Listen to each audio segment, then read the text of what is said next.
хамтдаа залбирцгаая. Биднийг хайрладаг ариун энэрэнгүү Бурхан Аав минь. Бурхан танаас холдон гэм нүгэл дунд амьдарч байсан бид бүгдийг та өрөвдөн хайрлаж бидний авах хүртэх ёстой байсан хараал болон шүүлтийг эзэн Есүс бидний өмнөөс авч бидний оронд өгч урсгасан үнэт цусаараа бидний гэм нүглийг мөнхөд угааж өгч цаашид шүүлт ба шийтгэлийг авахгүй байхаар ямар ч гавьяа зүтгэлгүйгээр биднийг аварч өгсөн таны агуу нэгүсэлд талархаж байна. Энэ цагт эзний үнэт цусаар аврагдсан бид бүхэн эзэн таны өмнө хамтдаа цуглан эзний тэр агуу нэгүсэл болон хайрыг магтан дуулж эзний үгийг сурч эзэнтэй хамт энэ ариун сүрэг дотор биднийг нөхөрлүүлж байгаад баярлалаа. Энэ цагт ч бидний хүн тус бүрийг та ажиглан харж Бурхан та өөрийн өршөөлийн мутгаараа зоврон барьж эзний нэгүсэл болон хүч чадал ариун сүнсний хүчээр биднийг илүү ихээр шинчилж бүрэн төгс болгон босгож бид үлдсэн амьдралдаа Бурхан таны хүүхдийн хуваар зохистой ичих зүйлгүйгээр амьдрч чадхад удирдах өгнө. Энэ дэлхий өдрөөс өдөрт муудаж гэм нүглэр дүүрч байна.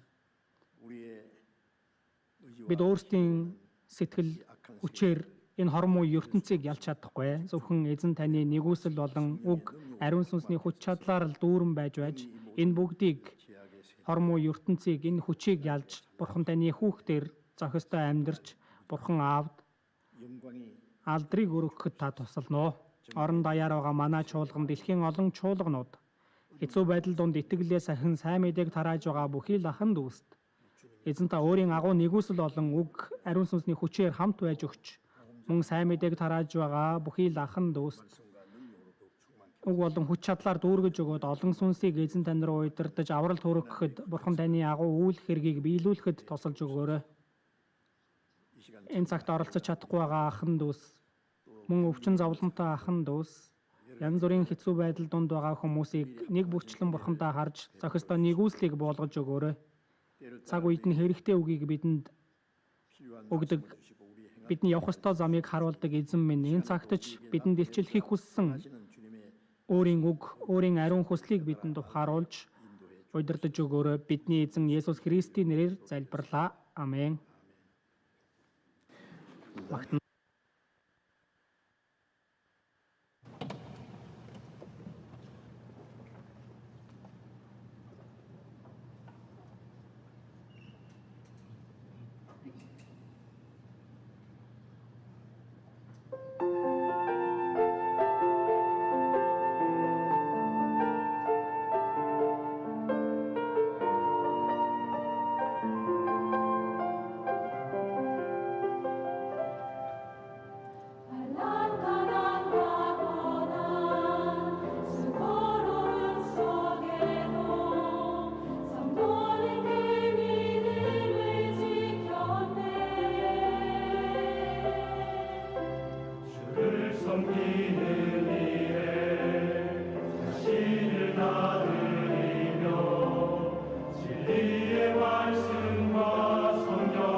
하나 기뻐하며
За магтан дууны багт баярлалаа. Библийн номноос хайж олцгоё. Иохан номны 15. Иохан 15-ийн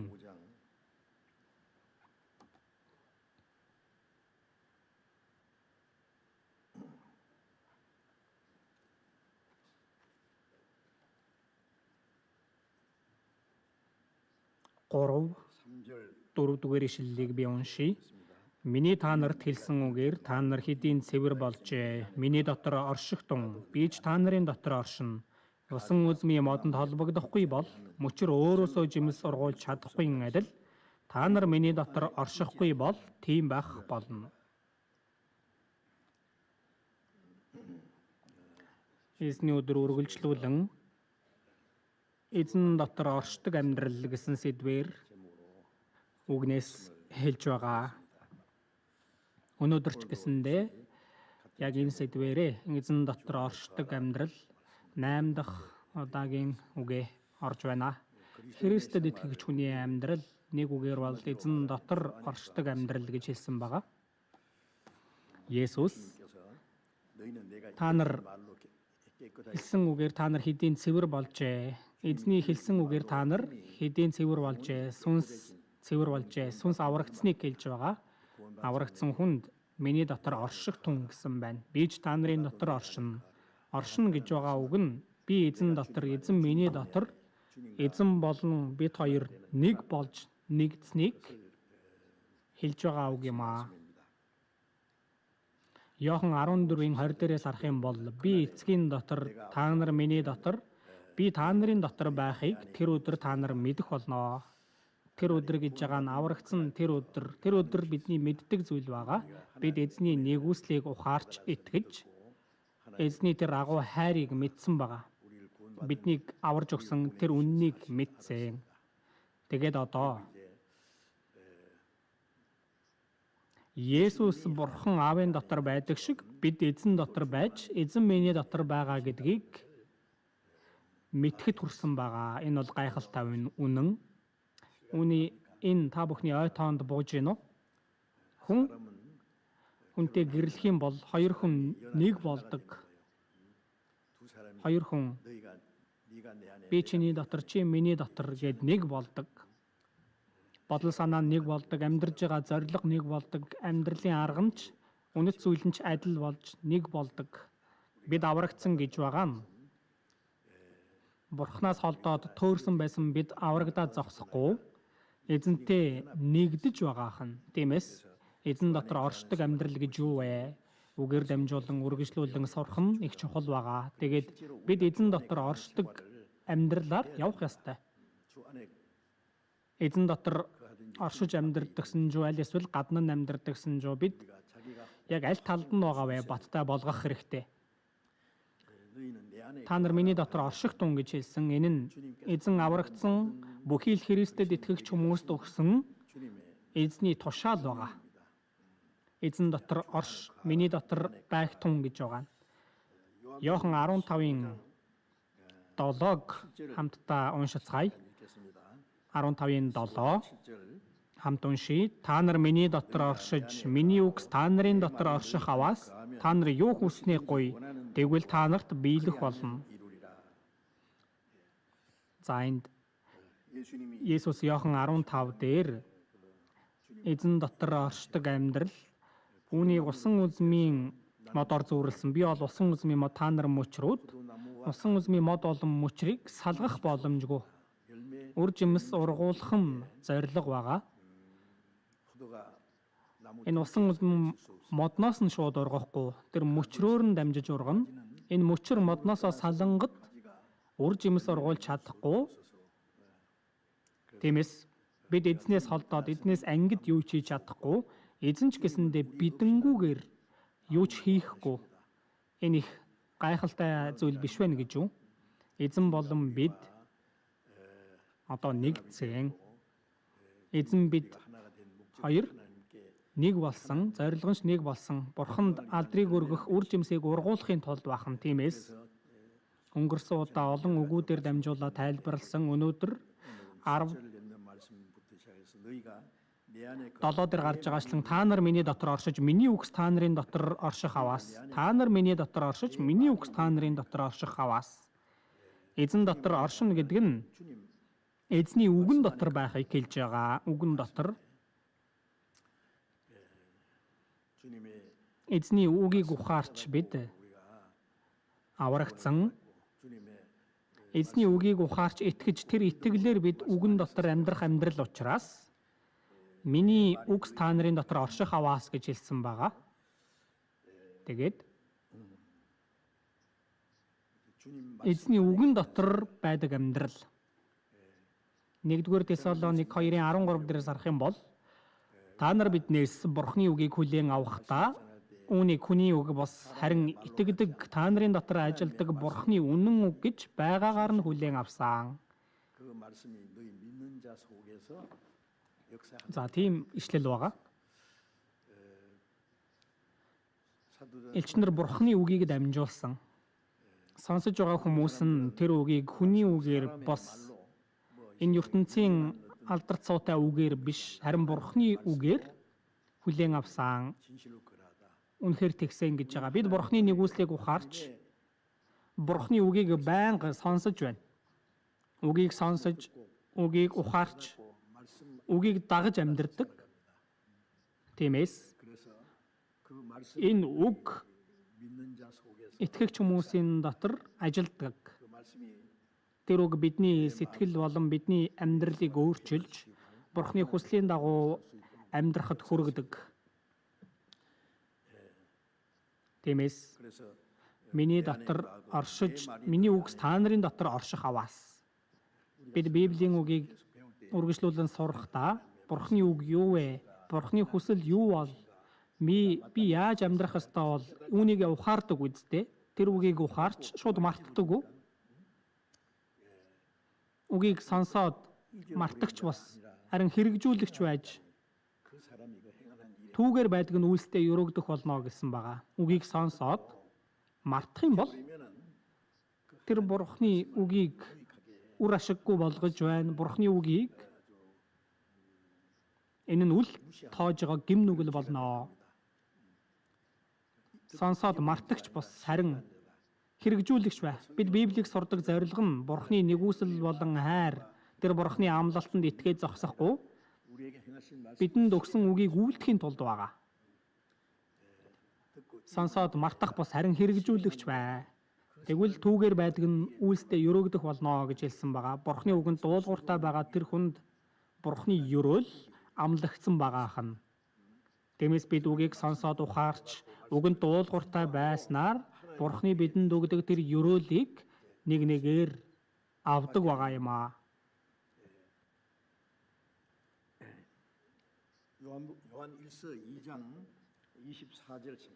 Нэгдүгээр Иохан 2:24 хамтдаа харъя. Нэгдүгээр Иохан 2:24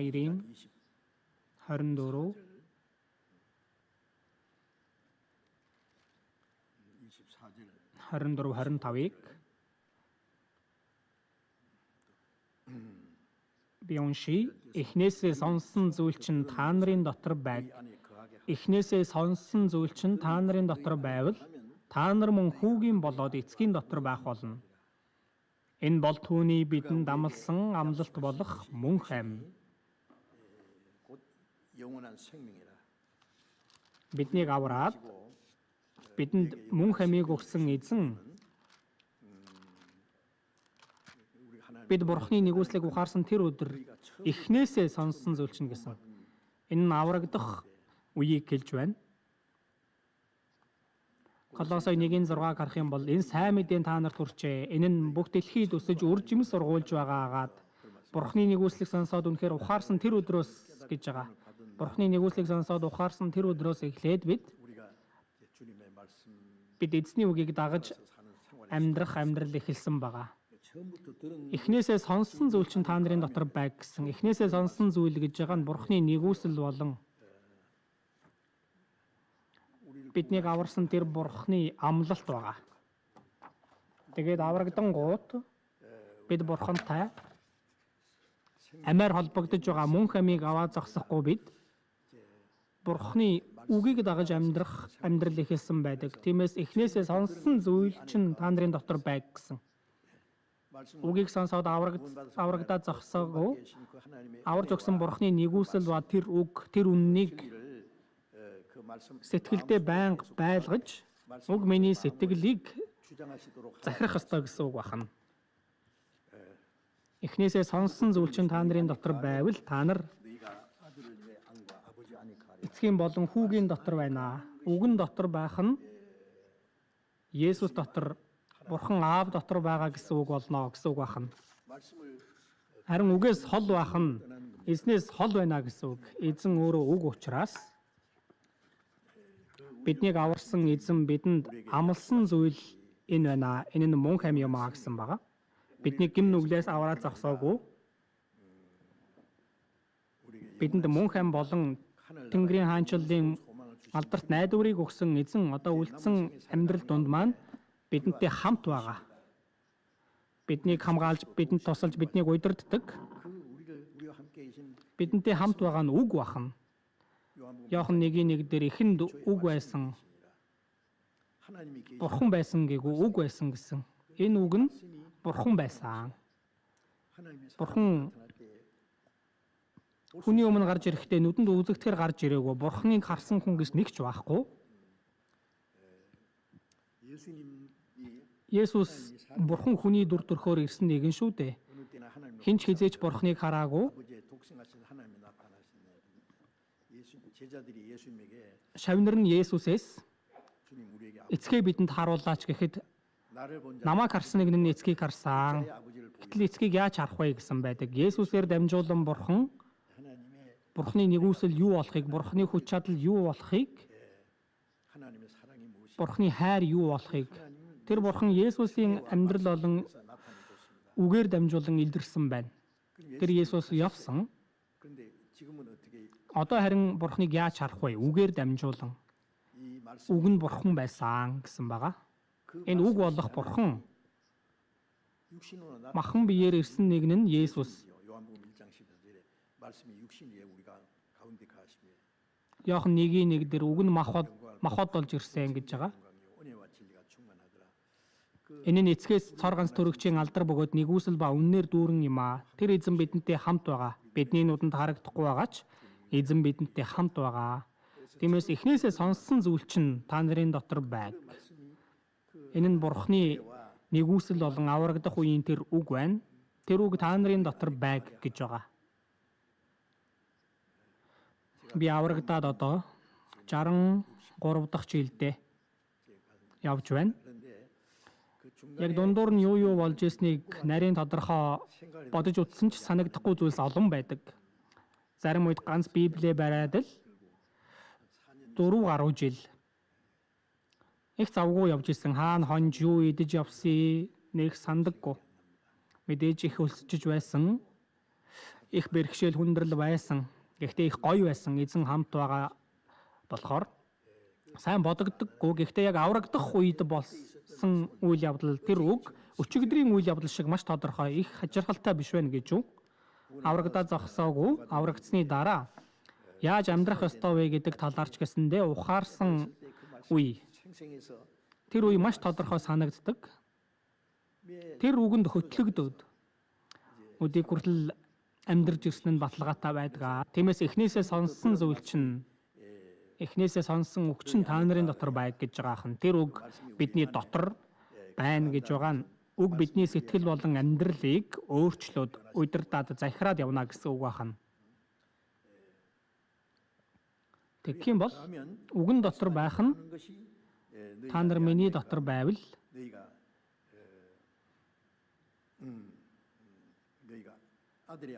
хүүгийн болон эцгийн дотор байна гэсэн. Үгэн дотор байгаа нь эзэн дотор байна гэсэн үг. Тэр үгийг бид нар гүнзгий бодох хэрэгтэй. Иохан 8-аас тур харцгаая. Иохан 8:31.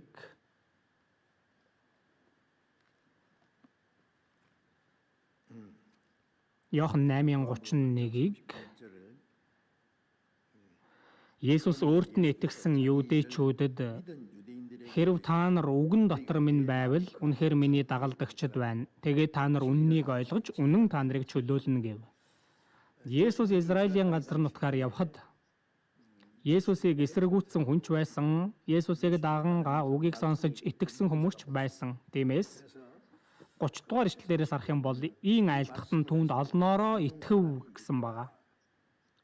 Эзний айлцсан үгэнд олон хүмүүс итгэсэн гэж байна.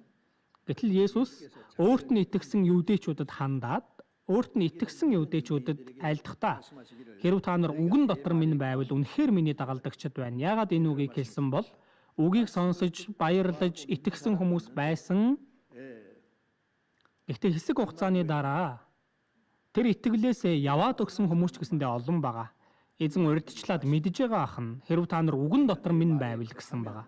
Үгэн дотор минь байвал гэж байгаа нь байнга аврагдсан өдрөөс ахуулан бурхны өмнө очих өдөр хүртэл үгэн дотор байнга үргэлжлүүлэн амьдрахыг хэлж байгаа ахна. Үгийг дагаж Дуурал 119-ийн 105 дээрээс харах юм бол таны үг миний хөлдөх дэнлүү, миний замдах гэрэл гэсэн байгаа. Эзний үг миний хөлийн дэнлий. Энэ ертөнц тас харанхуу. Дэнлүү авахгүй бол яах вэ? Миний хөлдөх дэнлүү, миний явах замыг харуулдаг гэсэн үг. Миний явах замыг зааварчилдаг гэрэл бахна. Тиймээс бидний итгэлийн амьдрал донд бурхны үг бидний явах ёстой замыг харуулдаг. Бас яах ёстойг бидэнд зааварчилдаг. Тиймээс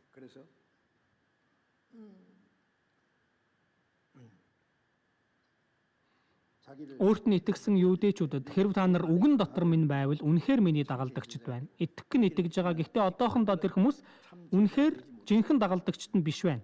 Аврагдсан хүмүүс бүгдээрээ эзний шав гэдгийг мартахгүй ах хэрэгтэй. Есүс тэнгэрүүд явхаасаа өмнө Матай 28:19 дээр Есүс шав нартай хандаад хэлэхдээ иймээс та нар яв бүх үндэстнийг дагалдагч болго гэж байгаа. Сайн мэдээг тарааж аврагдсан Христэд итгэгч нарыг эзний дагалдагч болго. Үйлс 2 дээрээс харах юм бол тэр өдөр Пентекостийн өдөр шавнар сайн мэдээг тараахад үгийг нь сонсоод аврагдсан хүмүүсийн тоо өдөрт 3000 давж исэн гэж байгаа. Аврагдсан хүн 3000 хүрсэн, дагалдагчдын тоо 3000 болжээ гэдгийг хэлсэн. Бас 5000 орчим болжээ гэж Үйлс 4 дээр гарч байгаа. Тэр аврагдсан хүмүүсийг дагалдагч гэж хэлж байгаа. Аврагдсан хүн бид бүхэн Христийн дагалдагч шав гэдгийг мартаж болохгүй. Тэгээд та нар яв бүх үндэснийг дагалдуул. Та нар тушаасан бүгдийг минь сахин биелүүлэхийг тэдэнд заа гэсэн. Шав гэдэг нь дагалдагч гэдэг нь эзний үгийг сурч эзнийг дагах ёстой. Шав дагалдагч багшаасаа сурч, багшигаа дуурайж, багшигаа дагж, багштайгаа хувь тавилангаа нэг байлгах нь жинхэнэ дагалдагч шав байна. Тиймээс та нар миний дотор байвал, үгэн дотор минь байвал миний дагалдагчд байна гэсэн. Итгэж байгаа хүмүүс олон байгаа ч яг үнэн дагалдагч, жинхэнэ дагалдагч хэр их байгаа бол түүнийг бодож үзэх хэрэгтэй. Би итгэх нь итгээд байгаа. Гэхдээ би яг жинхнээсээ эзний дагалдагчийн хуваар эзнийг сайн дагж байгаа дагалдагч нь мөн үү? Тиймээс Есүс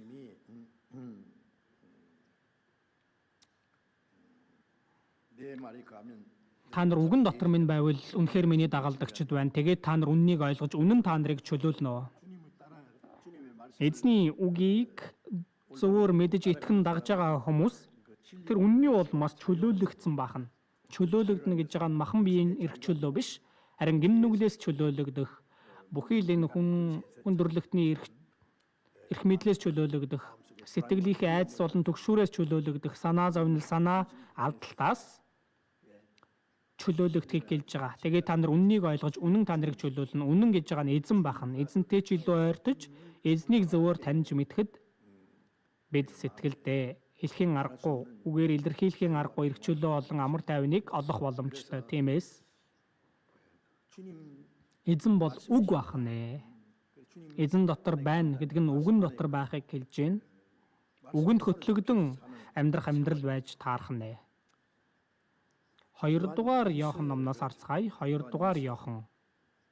Илчлэл номны 3-д Нэгдүгээр Иохан байгаа. За тэгээд хоёрдугаар Иохан. 요한 2서 Хоёрдугаар Иохан 9절 9-р ишлэл. 9-ийг хамт уншийе. 같이 읽어보겠습니다. 지내쳐 그리스도 교훈 안에 거하지 아니하는 자마다 하나님을 모시지 못하되 교훈 안에 거하는 이 사람이 아버지와 아들을 모시느니라. 지내치라는 것은요. За энд хэтэрч гэж байгаа нь 가다가 잘못 가는 걸 지내쳐 지나치는 замаар явж байгаад зөрөөд явчих юм бол хэтэрчж байгаа тийм ээ. Хэтэрч Христийн сургаал дотор байдаггүй хүндэж бурхан байхгүй. 아니하는 자마다 그리스도의 Христийн сургаал 교훈에 дотор байдаггүй хүндэж 거하는 것은 그 энэ сургаал дотор байх нь үгэн дуулууртай байж амьдрах амьдралыг хэлж байгаа. Сургаал дотор байдаггүй хүндэж бурхан 하나님을 байхгүй. 모시지 못하되 하나님 말씀을 Бурханы үгийн дагуу амьдрахгүй байгаа мөртлөө би бурханд үйлчилж амьдрдаг, бурханыг дагдаг гэж хэлэх аргагүй шүү дээ. Бурхан байхгүй гэсэн сургаал дотор байх хүнд 하나님이 아버지의 эцэгч хүүч байна. 거하느니라 아들을 모시느니라 Сургаал дотор байгаа хүн 아버지와 아들을 эцэгч хүүч байна гэж хэлсэн байгаа. Эзэнтэй хамт амьдарч байгааг хэлж байна. 말씀 Үгэн дотор үлдэх үед тиймээс 그래서 이제 та нар миний дотор оршиж, миний үгс та нарын дотор орших аваас. Энэ үг 말씀이 эзний үгэн дотор бид үлдсэн амьдралаа өнгөрүүлэх ёстой хэлж байгаа. Түүний дараа 그다음에 요한 2서 다음에 요한 2 дугаар Иохан номны дараа 3 дугаар Иохан ном байна. 3 дугаар Иохан 3서 요한 3서 한 장뿐이 8 дугаар ишлэл байна. Тиймээс тийм хүмүүсийг бид дэмжих учиртай. 영접하는 것이 Тэгснээр бид үнний хамтран зүтгэгч болдог билээ. 함께 수고하는 자가 되게 하려 합니다.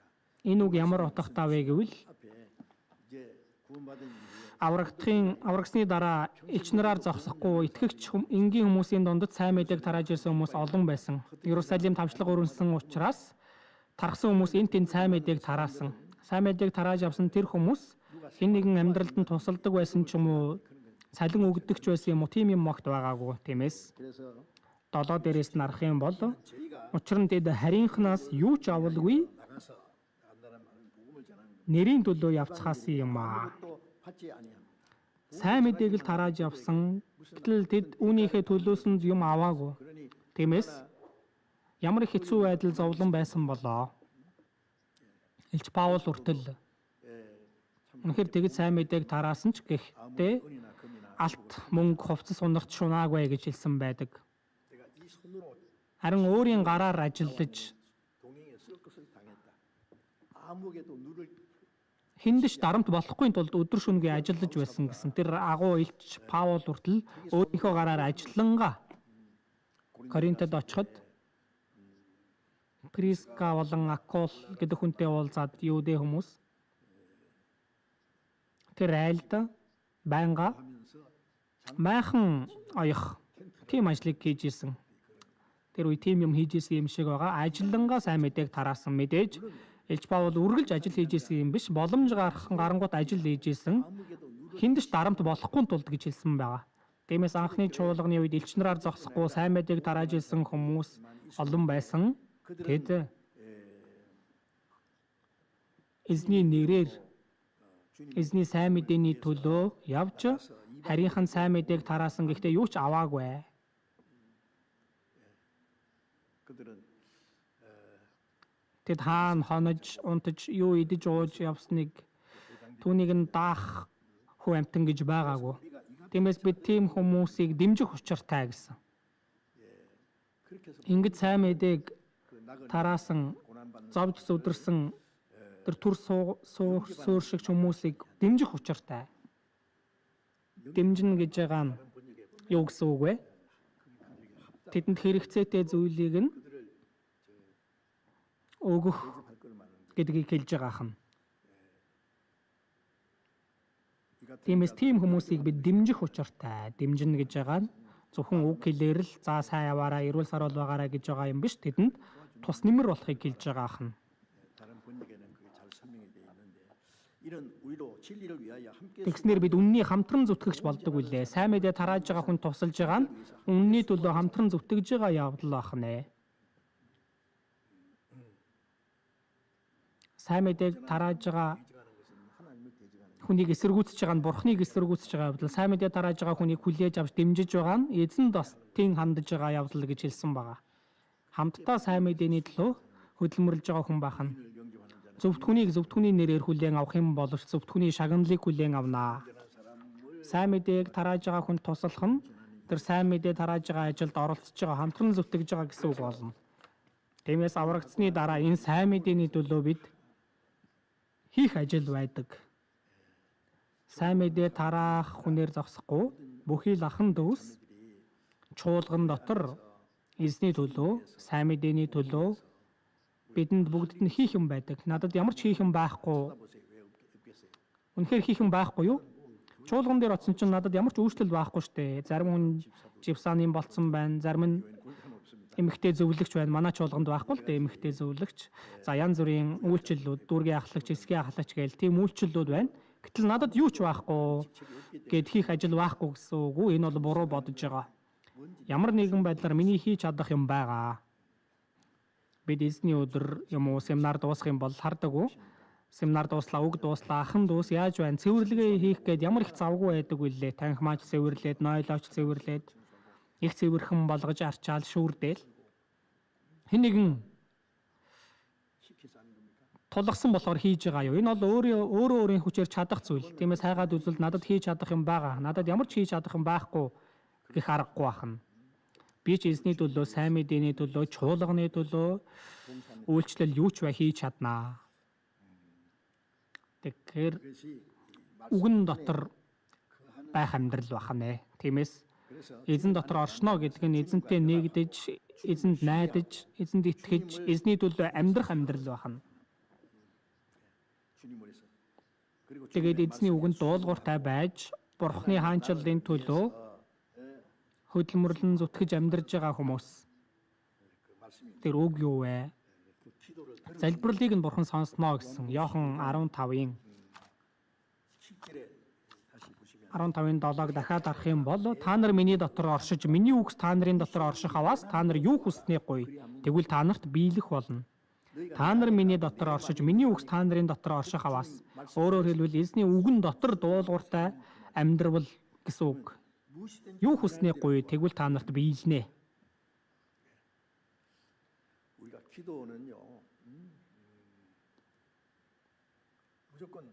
Залбирал гэдэг нь бурхнаас юу ч хамаагүй гуйлаа гэдээ бурхан өгдөг юм биш ээ. Би чамд өгвөл чи юу хийх юм бэ гэх нь байна.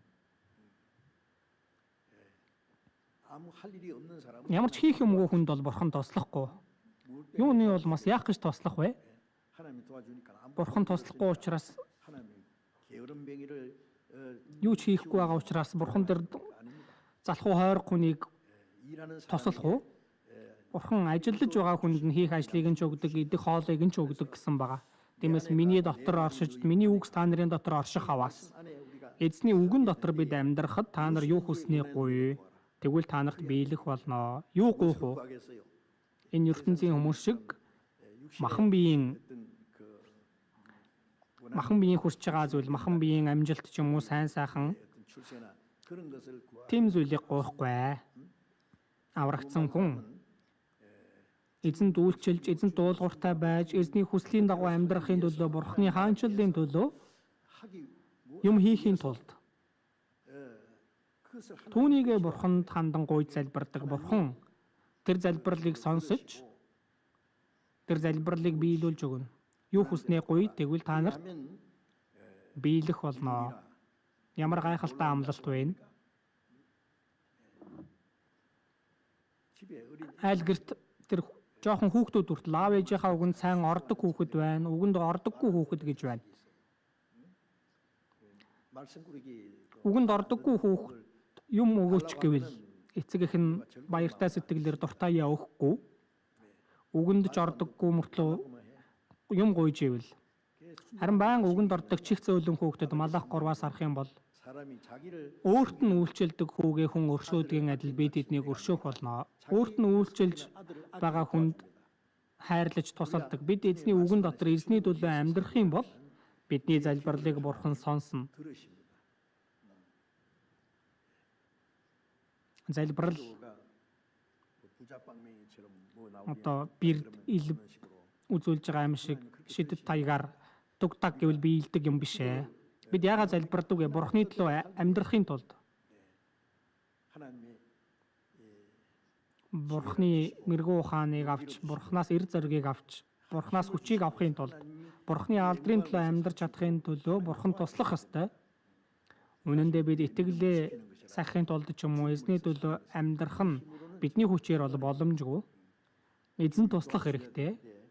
Тэр эзний төлөө, эзний үгэн дотор амьдрангаа бид залбирах юм бол Бурхан тэр залбирлыг биелүүлж өгнө.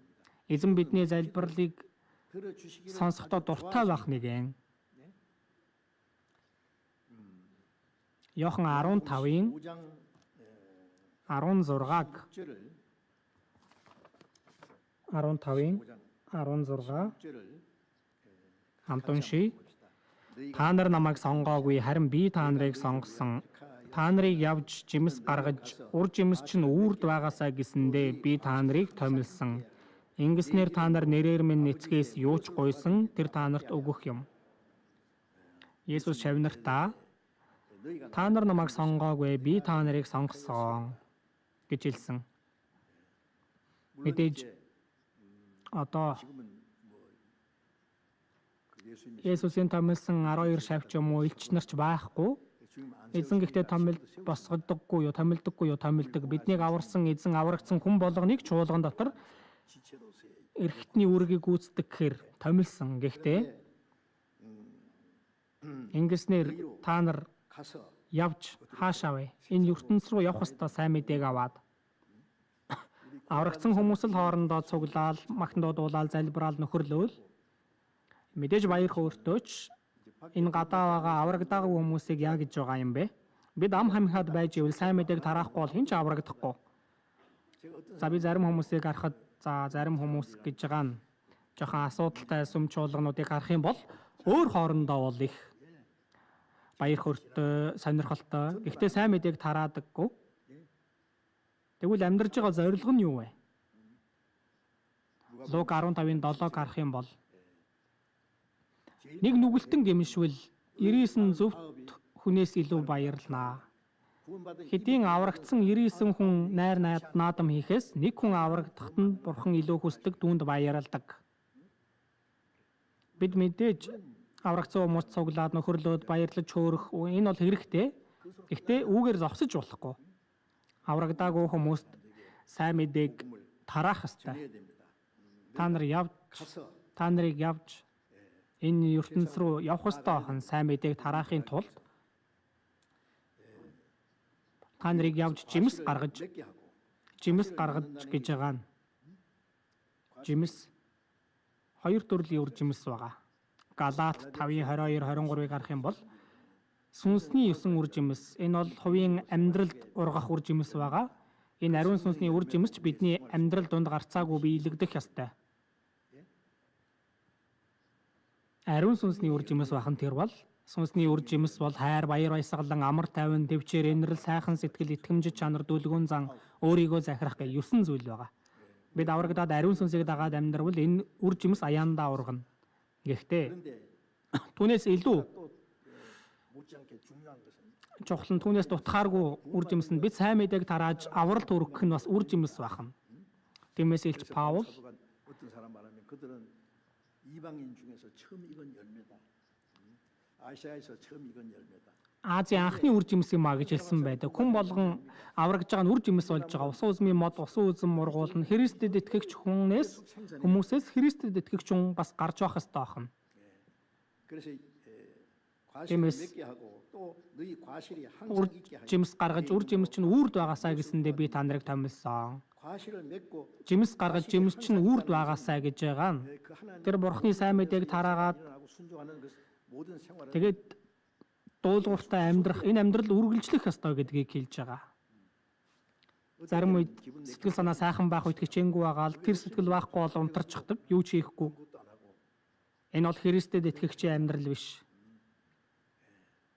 Ямар ч бэрхшээл зовлон дунд эзний төлөө амьдрах тэр амьдралын зорилго өөрчлөгдөхгүй байх ёстой. 과실을 Жимс гаргаж үр жимс чинь үрд байгаасаа 항상 있어야 돼요. эзний төлөө биелэгдэж байгаа зүйлс үргэлжлэх ёстой байна. Тэгэх юм бол миний нэрээр юу ч гуйсан 구하든지 다 받게 합니다. биелүүлэх болно гэсэн байгаа. Эзний хүслийн дагуу Бурхны хаанчлалын төлөө сайн мэдээний төлөө хичээнгүйлэн ажиллавал эзэн 이미 그 тэр хүний залбирлыг биелүүлж өгнө. Залбирал эзний төлөө амьдрахыг хүсэхгүй байвал эзэн тэр залбирлыг юу гэх вэ?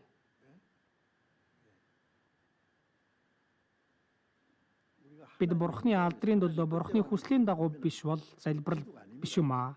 Зөв залбирал биш баха.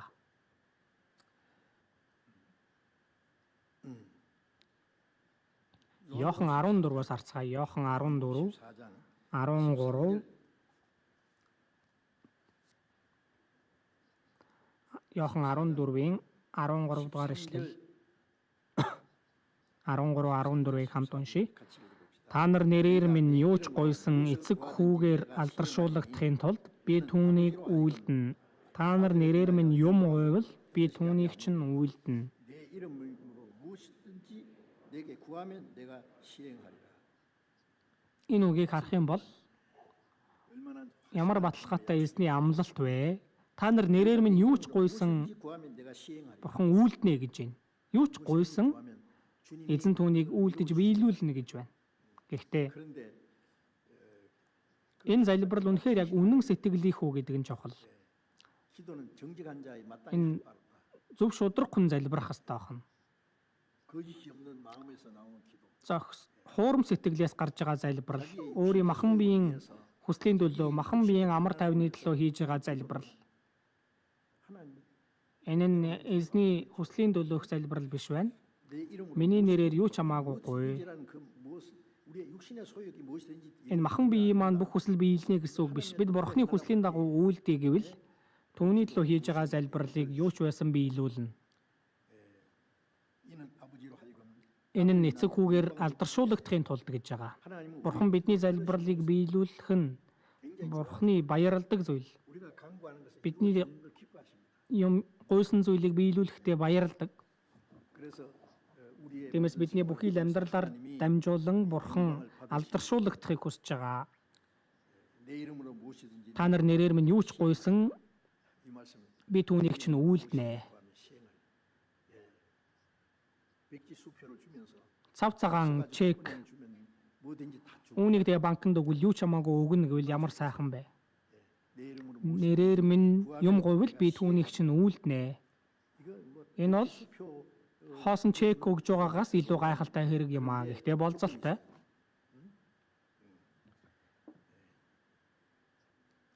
주님 Эзний төлөө хийж байгаа хүслийн төлөө хийж байгаа залбирал, эзний алдрын төлөөх залбирал гэсэн байгаа. 1-р Иохан 3-аас харъя. 요한일서 3장 1-р Иохан 요한일서 Гурвын 3장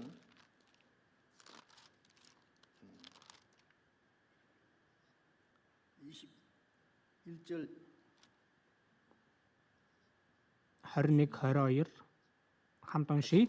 Хайртууд минь зүрх маань биднийг ялдахгүй бол бид Бурхны өмнө зоригтой байж гуйсан болгоноо түүнээс хүлээн авна. Учир нь бид түүний тушаалуудыг сахиж түүн тааламжтайг 이는 үйлдэг билээ. 계명들을 지키고 그 앞에서 기뻐하시는 것을 행합니다.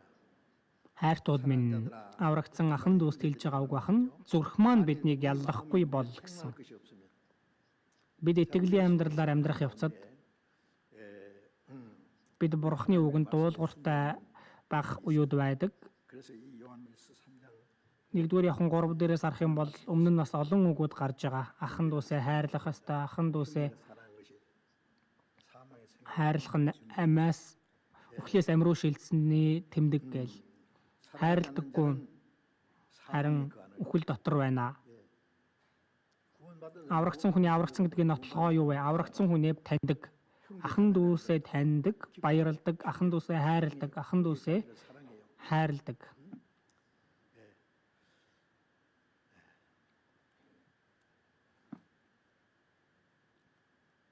그리고 Тэгээд 3-ын 16-г харах юм бол хамт уншийе. 같이 한번 읽어 Бидний төлөө тэр амиа өгсөн тул үүгээр бид хайрыг мэднэ. Бид ч ах дүүсийнхээ төлөө амиа өгөх учиртай. 을 보낸 것이 마땅하니라. Эзэн бидний төлөө биднийг аврахын тулд Бурхан өөрийн цорын ганц хүү Есүсийн амийг хайсан тийм ээ. Есүс загалмай дээр Бурхан минь юун та намайг орхив. Бурхан түүнийг орхисон, хайсан. Яагаад хайсан бэ? 버렸어요. Биднийг хаяхгүй тулд өөрийн цорын ганц хүүг оронд нь хайсан. Бурхан нүүр буруулсан. Есүс загалмай дээр өөхөхдөө 3 цагийн турш тэнгэрт харахгүй байсан.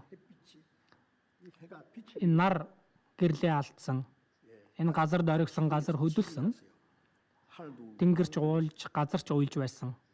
Хайсан байгаа юм аа. Юунд та намайг орхивоо? Биднийг хаяхгүй тулд бахна. 16-г харах юм бол 우리를 위하여 목숨을 버리셨어요. тэр бидний төлөө амиа өгсөнд бол үүгээр бид хайрыг мэднэ. Бид ч ах トゥ усийнхээ төлөө амиа өгөх учиртай. Эзэн биднийг аврахын тулд амиа орхисон. 목숨을 버린 것보다 Амиа орхихоос илүү агуу хайр байхгүй. Бурхны цорын ганц хүү над чиг гимтнийг аврахын тулд амиа өгсөн. Үүгээр бид хайрыг мэднэ. Тэр Бурхны хайр ямар гайхалтай зүйл вэ? 있지 않습니까? Над чиг гимтнийг аврахын тулд 하기 위해서 Бурхантай эрх тэгш нэгэн Есүс шүү дээ. Гэтэл хүний биеийг өмсөн энэ ертөнц дээр ирээд бүхий л төрлийн зовлон авч хамгийн эмгэнэлтэй гимтний үүрэх ёстой байсан, авах ёстой байсан 수치와 고통을 тэр шийтгэлийг авч ичгүүр бад оромжллыг авч загалмай дээр өгсөн. Үүгээр бид хайрыг мэднэ, эзний хайрыг мэднэ. Бид ч ах トゥ усийнхээ төлөө амиа өгөх нь учиртай. 마땅하니라. 자, 우리가 Бид Бурхны тэр агуу хайр эзэн над чиг гимтнийг аврахын төлөө амиа хайсан тэр хайрыг мэдж 알고 бид ч ах トゥ усийнхээ төлөө 그들을 위하여 бид эзнээс авсан хайраа яах ёстой вэ? Ахан дүүстэй хэрэгжүүлэх ёстой. Ах トゥ усийнхээ төлөө амиа өгөх учиртай. 가하니라. Ахан дүүсийнхээ төлөө амиа өгч чадвал өөр юуг чадахгүй гэж.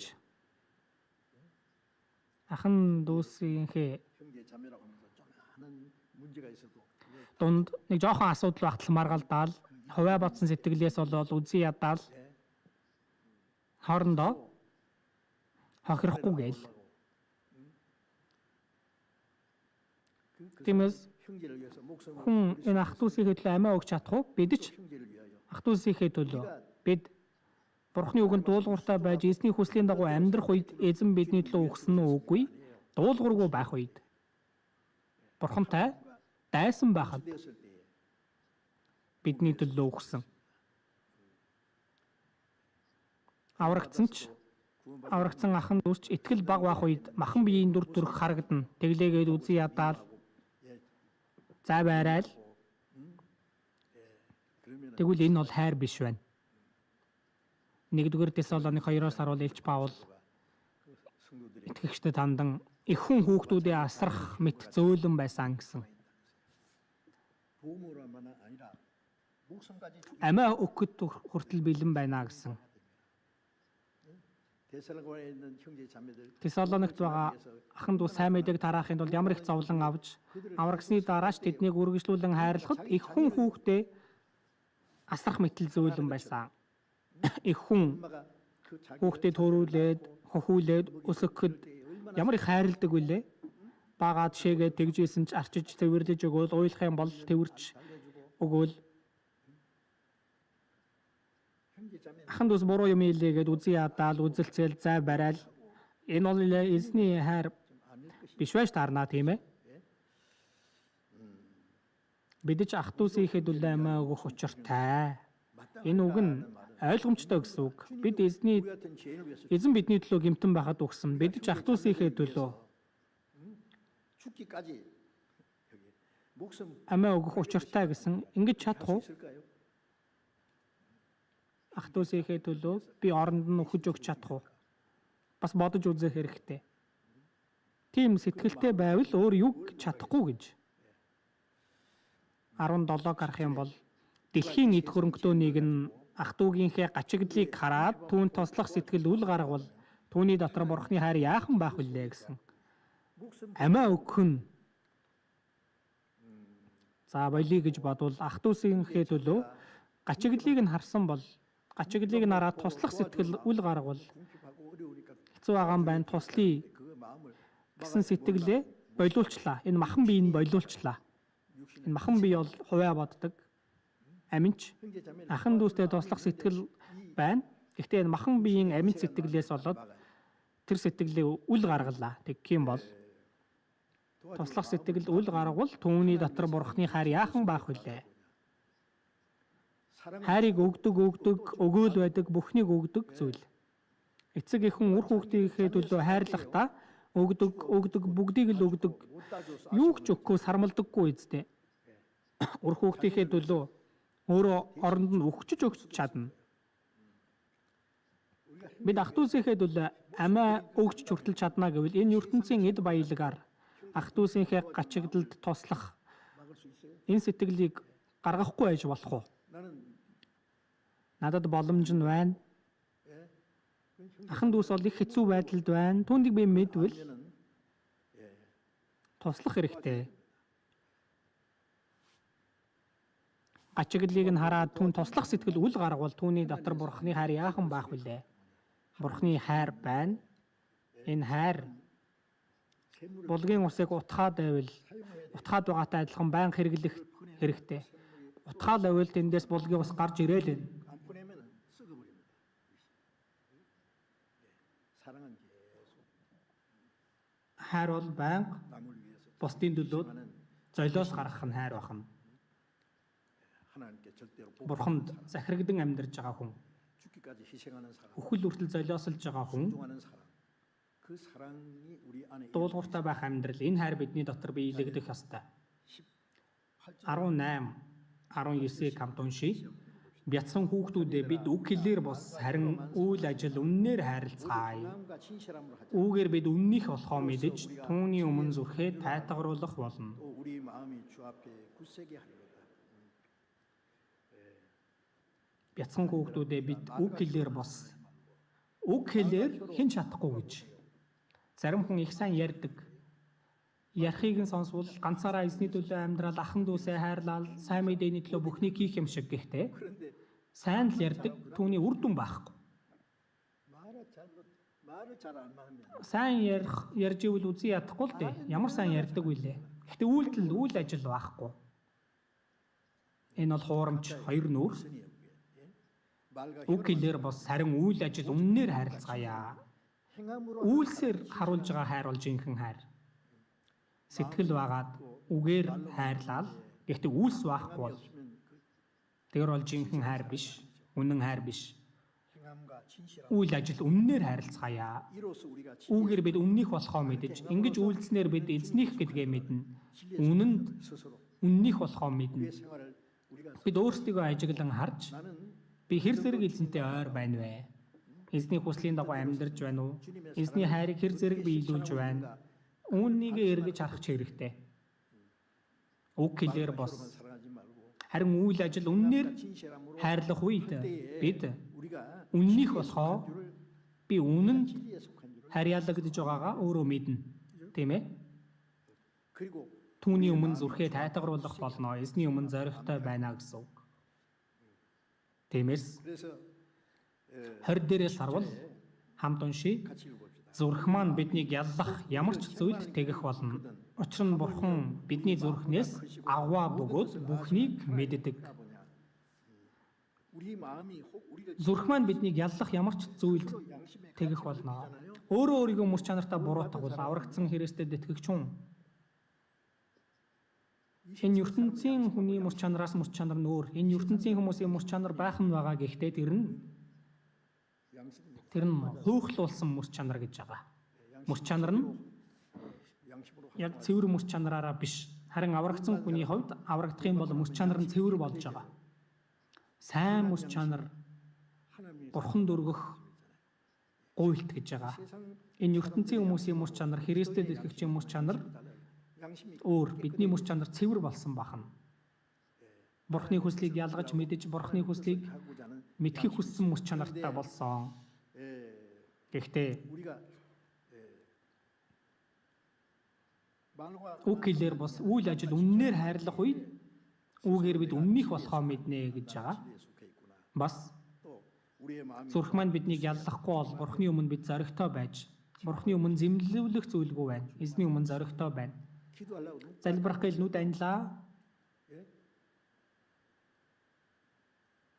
하나님 Бурхны өмнө дуулуургүй байсан гэм нүгэл бодогдлоо. 그걸 억지로 Түүнийг тэгээд бүр хүчээр дарж хаяад 자기 좋아하기 тэгэл өөрийнхөө хүсэж байгаа залбирлыг хийлээ болох уу? Бурхан тэгнэ. За байж. Чи залбирахаас өмнө асууя чамаас. Чи яг үнэхээр намайг хайрлаж, миний хүслийн дагуу амьдарч, дуулууртай байж, ахан дүүсээ хайрлаж 사랑하고 тэгж байгаа юу? 있느냐? 그게 Yes гэж хариулж чадах хэрэгтэй үстэй. 우리 마음이 우리를 Зүрх маань биднийг яллахгүй бол бидний зүрх 책망할 것이 있거든. яллуул 마음은 서로 책망할 게 있잖아요. яллах зүйл байгаа өстэй сэтгэлд маань.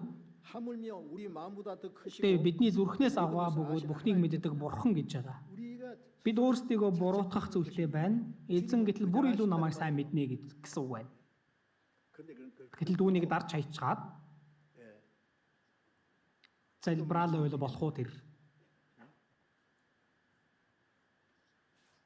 21절에 21 дээр хайртууд минь зүрх маань биднийг яллахгүй бол 책망할 것이 없으면 бид бурхны өмнө зоригтой байж, 우리가 бид бурхны үгэнд дуулууртай байвал сэтгэлд маань яллуулах зүйл байхгүй.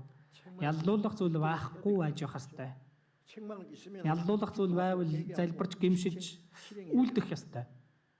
내가 할 수 Би өөрийнхөө чадах зүйлээ хийх ёстой зүйлээ хийхгүй байгаа юм байна. Тэгингээ би бурханд үйлчилж бурхны хүслийн дагуу амьдрна гээл их сайн дуулдаг үстэй тэгж эзний хүслийн дагуу явхад туслаач амьдрсан ч өгсөн ч хүслийнхээ дагуу үлдээч. Их сайн дуулдаг. 잘하는데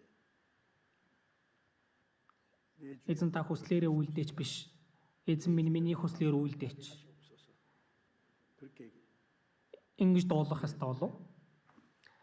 Яллуулах зүйл байхгүй бол сэтгэлдээ зоригтой байна. Зоригтой залбирч чадна гэсэн үг, тийм ээ? 책망할 것이 없으면 하나님 Яллуулах зүйлг бол бурхны өмнө зоригтой байж, өөрсөн болгоноо түүнээс хүлээн авнаа. Учир нь бид түүний тушаалуудыг сахиж, түүнд тааламжтайг үйлддэг билээ. Тушаал гэж байгаа нь юу вэ? Бие хайрлаг гэсэн тушаал байна. Йохан 13 дээр би та нарт чин тушаал өгье. Бие хайрлагтун. Би та нарыг яаж хайрласны адил та нар мөн бие хайрлагтун. Эзэн биднийг хайрласантай адил хайрл гэж байна. Бие хайрлал та нар үгээр чин та нарыг миний шавь гэдгийг бүгд мэдэх болно. 주님이 Эзний бидэнд өгсөн шин тушаал байна. Би та нарыг хайрласны адил бие хайрл. Бие хайрлал бүхий л хүмүүс та нарыг миний шавь гэдгийг мэдэх болно. Энэ ертөнцийн хүмүүс биднийг харж байгаа, тийм ээ? Энэ ертөнцийн хүмүүс за аврагдсан гэдээ байгаа. Яг зөв амьдралаар амьдрах нь уу, яаж юм гээд ажиглаад харж байгаа. Өөр бусдыг мэдэхгүй байсан ч аврагдсан хүмүүс хоорондоо бие биенээ хайрлаад, хүчээ нэгтгэл, хамтдаа 서로 돕고 할 때 нийлээл нэгдээл амьдрахад энэ хүмүүс үнэхээр Есүсийн шавнар муу юм байна. Дагалдагч муу юм байна. Бүхий л хүмүүс та нарыг миний шавь гэдгийг мэдэх болно. 그리고 그걸 Тэгээд түүнээс 자기도 그 айж 무리 가운데 өөртөө хүртэл энэ сүрэг дотор орж ирэхийг хүснэ. Өөртөө бол тийм биш. ертөнцийн хүмүүс яаж игээл найз нөхдөө хуурч мэхлээл ашиглах гээл тэгдэг, өөрийн дураар л байхыг хүсдэг. Харин бид ахан дүүсийнхээ төлөө, эзний төлөө хийж байгаа нь ахан дүүсийнхээ төлөө хийж байгаа зүйл 자기를 희생하고 өөрийгөө дорд болгож дуулууртай амьдардаг. Ингэж амьдрах үе 때에 너희가 모든 사람 та нарыг миний шавь гэдгийг бүгд мэдэх болно гэж байгаа нь тэр хүмүүс ч 제자인 줄 알고 шавь гэдгийг мэдэж 받게 될 거예요. итгэж аврагдах болно тэр хүмүүс. Итгэдэггүй хүмүүс 우리가 구원받았다. бид аврагцаан дахин дүрсэн гэвэл оо ямар сайхан юм бэ гээл зүгээр байж ах уу? 겠어요. Тэгвэл аврагцсан хүн яаж амьдрах ёстойг харах ёстой. Аврагцсан гэж байгаа хүн 뭐 속에 먹고 шуналтаал, хураал, муу юм хийгээл тэгвэл өөрөө л чи сайн итгэх гин. Их сайн ярих юм а гэд итгэхгүй. 우리가 Бид жинхэнэ Христэд итгэж юм болдог ч юм уу? Эсвэл хоёр нүүртэн байдаг ч юм уу? Тэр хоёрын нэг нь байна. Яах ёстой вэ? 우리 마음이 우리를 책망 Зүрх маань биднийг яллахгүй бол бид Бурхны өмнө зоригтой байж гуйсан болгоноо түүнээс хүлээн авнаа. Учир нь бид түүний тушаалуудыг сахиж түн тааламжтай гүйддэг билээ. Тушаал нь юу вэ? Бие биеэ хайрлал. Аврагдсан хүмүүс бие биеэ хайрлах нь бид аврагдсан гэдгийн нотлогоо юм аа. Бид Бурхны хүүхэд гэдгийн нотлогоо. Хамтдаа цуглаж магтан дуулж залбирч нөхөрлөж тэгж байгаад бас махан биеийн асуудал үүсгэж түүнээс болоод үзий ядаал маргалдаал 그게 그 주님이 우리를 эзэн биднийг хайрласантай адил хайрлаж байгаа хэрэг биш үстэй тэр бол 예수 그리스도의 23 дээр бид 그 계명은 이것이니 곧 түүний хүү Есүс Христийн нэрд итгэж бидэнд тушаасан ёсоор бие биеэ хайрлах нь түүний тушаал юм аа. 사랑할 것이니라. 24 4절 1-р Иохан 3:24-ийг хамт уншийе. Түүний тушаалуудыг сахигч нь Бурхны дотор байж, Бурхан ч түүний дотор байна. 저 안에 그 안에 Бидний дотор тэр байгааг түүний бидэнд өгсөн сүнсээр бид мэддэг. 우리 안에 거하시는 줄을 우리가 아나이다. 우리가 그 Түүний тушаалуудыг сахигч нь шин тушаал байна. Эзний өгсөн шин тушаал 새 계명이에요. Бурхан дотор 서로 사랑하라. Бурханд итгэж бие биеэ хайрлах гэж байгаа тэр тушаалыг сахигч нь Бурхны дотор байж, Бурхан ч түүний дотор байна. 주님 안에 거하는 Энэ нь эзэн дотор байгаа гэдгийг нотлогоо охно. 그가 우리 안에 거하시는 줄을 우리가 아느니라. Бидний дотор тэр байгааг бид мэддэг. Бидний итгэлийн амьдрал гадна талдаа сайн итгэж байгаа юм шиг харагдаад доторхон нэгээд өөр байж ивэл энэ жинхэнэ хоёр нүр худал уурмаг зүйл байна. Би үнэхээр яг жинхэнэ Христэд итгэгч хүн болох уу? Аль эсвэл үнэхээр том хоёр нүүрт нь үү? Энэ хоёрын л нэг нь байна.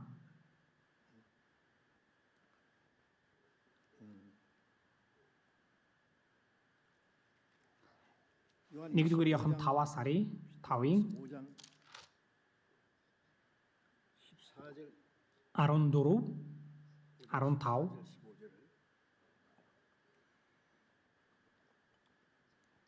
요한에서 1-р Иохан 5-ын 14, 15-ыг хамт уншийе. Бид түүний хүслийн дагуу юу ч гуйсан тэр биднийг сонсдог бөгөөд энэ нь түүний өмнө бидэнд байгаа итгэл зориг юм. Бид юу ч гуйсан тэр биднийг сонсно гэдгийг бид мэдвэл бид түүнээс гуйснаа авсан болохоо мэднэ. 얻은 줄을 또한 아느니라. 그를 향하여 주님을 향하여 우리의 가진 바 다 Бид түүний хүслийн дагуу юу ч гуйсан. 3장에도 우리가 책망할 것이 없습니다. 3 дээрч 그를 향하여 우리의 가진 바 담대한 бид юу ч гуйсан тэр би өгнө гэсэн. Түүний хүслийн дагуу бид юу ч гуйсан. Залбирал бол Бурхны хүслийн дагуу байх ёстой. Бурхан бидний залбирлыг сонсдог. 우리의 어떤 Бидний ямар нэгэн хүсэл шаардлагыг биелүүлэхийн тулд сонсдог юм биш. Эзний хүслийн дагуу 하기 위해서 우리 байвал тэр залбирлыг сонсдог. Тиймээс түүний хүслийн дагуу юу ч гуйсан тэр сонсноо. 그러니까 Тиймээс бид залбирахдаа 특대고 기도할 것이 아니라 내가 миний гуйж байгаа зүйл Бурхны хүсэлд нийцэж байгаа юу? 하나님 기쁘시게 할 Бурхныг баярлуулах зүйл болох уу? Тэгвэл зоригтой гуй гэж байгаа юм. Бид юу ч гуйсан тэр биднийг сонсно гэдгийг бид мэдвэл 이 무엇이든 юу ч гуйсан гэж байгаа дотор эзний хүслийн дагуух залбирлыг гэлж байгаа. 네가 Тэр биднийг сонсно гэдгийг бид мэдвэл 지금 яг одоо залбирал маань 기도했다고 해서 하나님 기도를 당장 шууд тэр дорн сонсож биелүүлнэ гэсэн үг биш. Эзний хүслийн дагуу залбирвал залбирал биелэгдэх хүртэл хүлээх ёстой.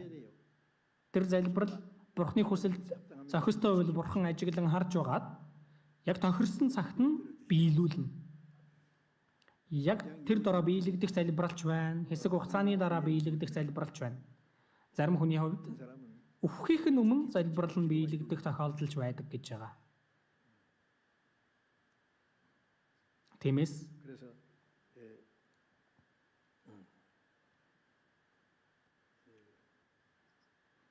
эзэн дотор оршиж эзний үгэнд дуулууртай байж эзний хүслийн дагуу 사는 амьдарж байгаа хүний залбирлыг Бурхан сонсдог. Есүс 주님은 биднийг аврахын төлөө загалмай дээр үхснээр олон сүнс аврагдсан. 했죠. улаан буудаан үр газар унаад өхвөл олон үр гаргана. Есүс агламай дээр үхээд цорын ганц үхснээр олон хөвгүүд төрсөн.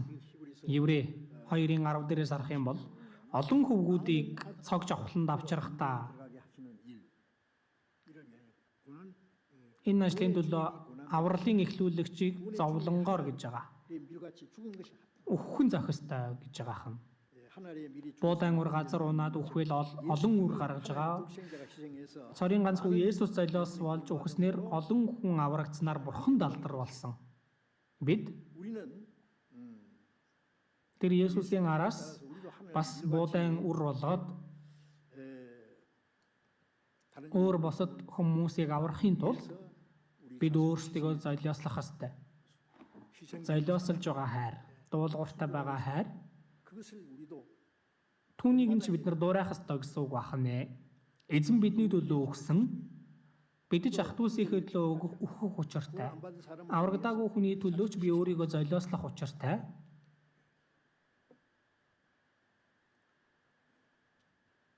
월남 전쟁에서 Вьетнамын дайнд 그 베트남과 싸우는데요. Вьетконгтод айтаж байх үед за тэр түүхийг мэдэх бах.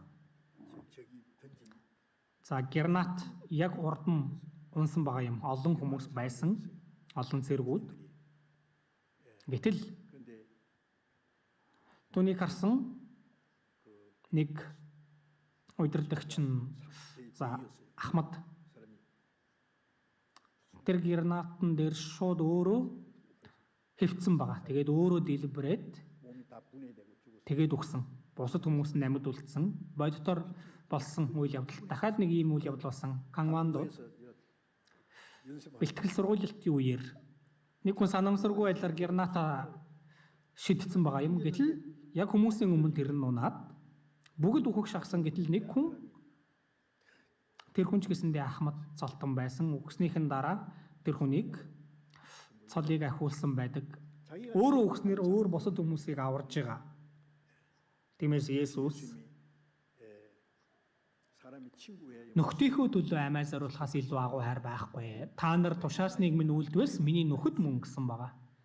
Бид эзний тушаалыг үйлдвэл эзний нөхөд болж тийм алдар суг хүртэж байгаа хан. Бурхны цорын ганц хүү Есүс миний найз нөхөр болж байгаа. Эзний тушаасан зүйлийг үйлдвэл 사람이 나의 та нар тушаасныг минь үйлдвэс миний нөхөд мөн. Эзэн бидний төлөө амиа орхисон. 우리도 Бид ч өөр босод сүнсний төлөө амиа өгөх нь 그것이 주님 тэр нь эзний хий гэж тушаасан зүйл ахна. Тиймээс 이 행하신 그 일을 우리가 эзний үйлсэн зүйлийг бид нар бас дуурайх ёстой. 우리도 전수 1-р Коринт 15-ын 내가 그리스도를 15 дээрээс харуул би Христийг дуурайдаг шиг та нар намайг дуурайцгаа гэсэн байдаг. Илч Паул 그리스도 Христийг дуурайсан. 예수님은 Есүс энэ газар дээр ирээд Бурхны цорын ганц хүүгээр ямар их зовлон амсаж 30 орчим жилийн турш 30 жилийн турш тэр ядуу мужааны хүүгээр түүнийг хэн Христ гэж мэдэх вэ? 3.5 жилийн турш Есүс шавнартайгаа хамт явангаа 깜짝 үнэхээр гайхалтай гайхамшиг тэмдгүүдийг үйлдсэн ч Есүс ямар их зовсон бэлээ. 머리도 끝 없이 Толгой орогдох газар ч байхгүй зовж 고생하고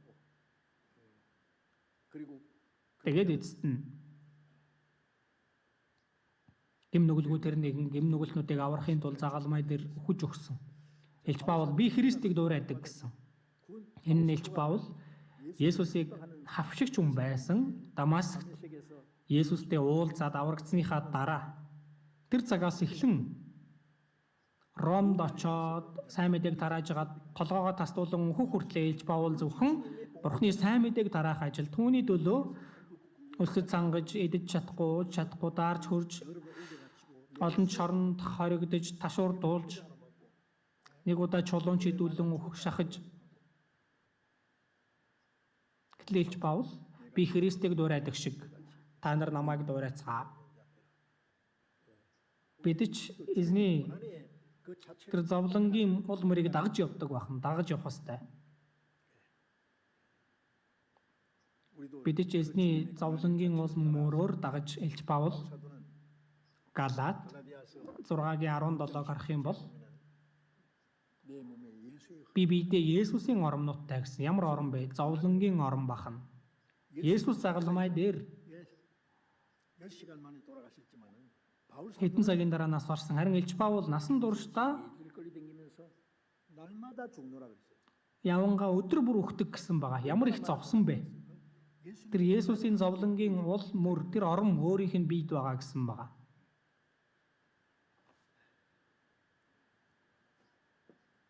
Үйл сарын 24 дээрээс харуул Илж Паул хэлэхдээ би Бурхны нэгүслийн сайн мэдээг гэрчилж эзэн Есүсээс хүлээн авсан үүрэг албаа гүйцээхийн тулд өөрийн амийг юмн чинээ бодлоггүй явж ирсэн. Эзнээс авсан үүрэг Есүс загалмай дээр өгч биелүүлсэн энэ нэгүслийн сайн мэдээ үүнийг гэрчлэх ажлаа гүйцээхийн тулд өөрийн амийг юмн чинээ бодлоггүй явж ирсэн. Махан биеийн амин 100 удаа өгч чаднаа. Бидний хувьд ямар вэ? 100 удаа өгтгүү маа гэхэд нэг удаа ч олов эзний төлөө амьдрах хэрэгтэй үстэй. Итгэлийн амьдрал бол би хаяа хэлдэг. Зүгээр нэг цаг нь болох юм бол сүмдээ очиод магтан дуулаад залбираал ахын дүүстэйгээ нөхөрлөөл нэг хэдэн төгрөг өргөч хөөдөл 그것만 үүнийг сайн хийлээ гэд итгэлийн амьдрал боллоо юу? Үгүй. Аврагцсан Христэд итгэгчүн эзнийг дагаж явж байгаа. Эзнийг дагаж явж байгаа зам амархан бах уу? Эзний үгийг өөрийнхөө амьдрал донд хэрэгжүүлэх ёстой. Ахан дүүсээ хайрлах ёстой. Аврагдаагүй хүмүүс аврагдахын төлөө бид хамт ажиллах ёстой. Тэгж байж Бурхан алдаршуулгадна. Амиа бодсон хайр зөвхөн өөрийгөө бодож байгаа хүн Бурханд алдрыг өргөж чадахгүй. Бурханы ажлыг гүйцээж чадахгүй. Тиймээс 그래서 Христэд итгэгч бид 자신을 위해서 목숨을 버리신 예수 бидний төлөө амиа орхисон Есүсийн тушаасны дагуу үйлдэх ёстой бидэж бас. Тэгснэр бид Христийн 친구가 되는 найз болох тэр алдрыг хүртэх нэ. 그리스도의 Христийн өөрийгөө золиослсон хайр, 자발적인 사랑이 өөрийн сайн дурын хайр байна. 크게 같이 참여하는 자 Түүнд бас хамтран оролцох нь эзэн дотор оршигч, эзний жинхэнэ дагалдагч болж чадна. Луг 16-гийн 9-өөс харвал шудраг бусын эд баялагаар өөрсдөө анд нөхөдтэй болоо. Есүс загалмай дээр үхэж биднийг аварч найз маань болсон тийм ээ. Бидний шиг гэмтнийг аварч найзаа болгохын тулд эзэн үхсэн. Бид тэгвэл яах ёстой вэ? Шудраг бусын эд баялаг. Шудраг бусын эд баялаг гэж байгаа нь энэ эд баялаг гэж байгаа нь уг нь Бурхны хүслийн дагуу хэрэглэж байж л тэр нь эрхэм. Бурхны хүслийн дагуу амьдрч чадахгүй 못하고 자기 육신을 위해서 살면은 өөрийнхөө махан биеийн төлөө амьдрвал энэ нь шудраг бус эд баялаг байна. 그래가지고 친구를 Түүгээрээ найз нөхөдтэй бол 천국에 들어가 친구를 гэтээ мөнх нутагт 우리의 재물로 친구를 살기라. очих найз нөхөдтэй болоо. 예수님은 Есүс бидний найз нөхөр болохын тулд загалмай дээр өгсөн. Бид бусад сүнсийг аврагдаж диваажинд 영원한 친구를 очих тийм мөнхийн найзтай болохын тулд бид өөрсдийнхөө эд баялаг их золиослох ёстой. Юу гэж бодож байна? Бид түүнийг хийж байгаа. Зарим хүн сайн байгаа, зарим нь би хийхгүй байсан ч бусд нь хийдэг л байх гэж бодох бах тийм ээ. Өөрөө хийхгүй байсан ч бусд нь хийн. Гэхдээ эзний өмнө очих юм бол 그 말이 통할 тэр үг хүлээн зөвшөөрөгдөх үү? Чи юу гэсэн бэ? Юу хийж яагаад ирсэн бэ гэж асуув. Бидч 우리도 Есүс Христийн 정적인 тэр золиос үзүүлсэн хайр 자발적으로 түүнд нь бас хариу барьж 주님을 위해서 자기를 희생하는 자만이 эзний төлөө өөрийгөө золиослж байгаа нэг нь эзэн дотор оршиж байгаа хүн байх нэ. Шудраг бусын эд баялагаар өөртөө анд нөхөдтэй бол. Тэгвэл эдгээр нь өгүүрэх цаг нь хизээ вэ? Энэ ертөнц төгсгöd цоглуулаад байдаг цаашдаа сайн амьдрах гэдэг. Гэхдээ яах вэ гэнэт? Юу ч үлдэхгүй алга болно. Дуусна, төгснө. 우리가 Бидний гэхдээ анд нөхөд байгаа цаг хугацаа, эд баялаг, эрхчлөө 자유와 그 내게 өөртөө байгаа зүйлээ түүнд золиослсноор аврагдсан хүн нь мөнхийн найз байна. Тэр мөнхийн найз нөхөр маань мөнх нутагт намайг хүлээн авна. Диваажинд очивол эзэн намайг хүлээж авна, тосож авна. 영접하실 Бас нэг нь 하나는 бидний золиосоор аврагдсан тэр ахан дүүс, тэр найз нөхөд биднийг хүлээн авна. Одоо 지금은요 Хэн ямар золиос гаргаж би аврагдсныг мэдэхгүй байж болно. Харин эзэн мэдэж байгаа. Эзний өмнө очих юм бол эзэн мэдэж байгаа шиг бид нар бүрэн төгс мэднэ. Тэр ахын дүүс миний төлөө залбирч, миний төлөө нүргэл өргөж золиослсон болохоор л би аврагдсан юм байна. Эзэн мэдэж байгаатай адилхан бид нар бүрэн төгс мэднэ. Тиймээс биднийг тосож авна, хүлээж авна. Мөнх нутаг та нарыг хүлээн авнаа. Дэважинд очих мөнхийн нөхөдөө болох хэрэгтэй. 1-р Коринт 10:33 дээр Илч Паул хэлэхдээ над чиг бай. Би олныг аврагдаасаа гэсэндээ өөрийн бос олны ашгийг хайм бүх зүйлд бүгдийн талалд нийцүүлдэг гэсэн. Илч Паул өөрийнхөө ашгийг хайгаагүй харин бусдын ашгийг хайж аврагдаасаа гэсэндээ надтай адил та нар ч бас тийм бай гэсэн. Коринчуулганыханд өөртөө таацуулах гэх биш харин бусдад таацуул олныг аврагдаасаа гэж гээд. Аврагдуулна гэдэг нь амар зүйл биш. Өөрийгөө золиослох ёстой. Цаг хугацаагаач, эд баялдагаач, өөрийн эрх чөлөөгч хэрэгтэй бол амиач гэсэндээ зориулах ёстой. Нэг хүн үхээд нэг хүн аврагдвал энэ бол бас үр ашигтай 8 ах нэ. Энэ нь бид эзнийг дагаж байгаа дүр төрх. Эзэн ирэх өдөр ойрхон байгаа. Бид эзэнтэй амьдрах хугацаач гэсэндээ өдөрч гэсэндээ сайн мэдээг тараах, эзнийг дагах амьдрал урт бишээ. Бидэнд үлдсэн богино хон амьдрал байгаа. Үнэхээр Бурхны өмнө зэмлүүлэх зүйлгүй, зоригтой, нэг гайхалтай амьдарч байгаад явах хэрэгтэй биш гэж юу? Бурхны өмнө бахархмаар. Тиймээс эзний өмнө очиод магтаал алдар хүндэтгэлийг хүртэхийн төлөө хичээе. Залбирцгаая. Энэрэнгүү бидний Бурхан аав минь. Эзэн бидний төлөө өгч урсгасан тэр үнэт цусаар биднийг аварч өгч биднийг үнтэйгээр худалдаж аваад үлдсэн амьдралдаа бид эзэнтэй хамт таны чуулган дотор байж таны сайн мэдээг тарааж таны үгэнд дуулууртай байж эзний сайн мэдээг гүйцээх ажилд оролцуулж байгаад баярлалаа. Эзний үг болон хүч чадал ариун сүнсээр биднийг удирдах өгч бид үлдсэн амьдралдаа Бурхан таны хүүхдийн яваар Христийн шаваар тасралтгүй амьдарч чадхад цаашид өөрийнхөө төлөө амьдардаг хүн байхгүй, өөрийнхөө төлөө өгдөх хүн байхгүй байж зөвхөн эзний сайн мэдээний төлөө амьдарч Бурханы алдрын төлөө амьдарч чадхад бидний амьдралыг захирч өгөөрэй. Бидний эзэн Есүс Христийн нэрээр залбирлаа. Амен.